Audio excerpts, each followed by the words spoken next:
A father with 3 daughters who were sexually abused by Larry Nassar, doing exactly what a lot of dads would have liked to have done, trying to attack the disgraced doctor in court.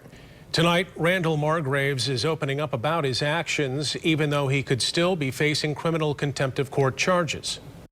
When I had to hear what was said in those statements, and I have to look over at Larry Nassar shaking his head, that's when I lost control.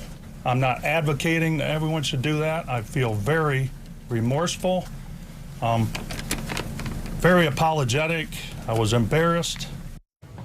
24-hour News 8's Joe LaFurgie is live outside the father's attorney's office near Lansing, where Margrave talked about the incident. Joe. Sue, as you just heard, Randall Margrave expressing remorse over an incident that, considering the crimes Larry Nassar has committed and the number of victims, may not have come as a surprise to many.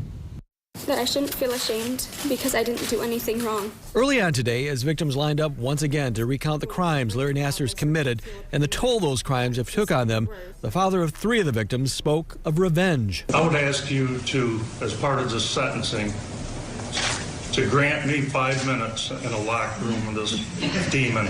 Moments later, chaos in the courtroom. That's not how our legal system works.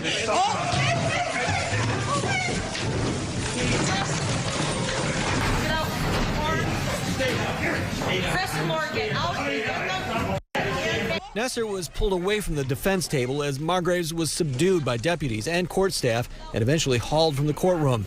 After spending most of the morning in custody, he was brought back before the judge. I lost control and I apologize 100 times. The judge told Margraves she would not hold him in civil contempt, but the prosecutor could still level criminal contempt charges. Eaton County Sheriff Tom Reif wouldn't say whether he'd recommend those charges, but he did offer some sympathy. You know, here we got a victim's father who heard for the first time in the courtroom of what occurred. I'm a parent myself, and knowing, hearing that for the first time, I can only imagine what he went through. Back here live in Okemos outside of Margrave's attorney's office. Margrave's attorney, Nick Greenwell, also mentioning a GoFundMe page set up for the family. But he says that page is not authorized by the family. They don't need the financial help, so don't donate to it. Live tonight in Okemos, Joe LaFurgie, 24-hour News 8.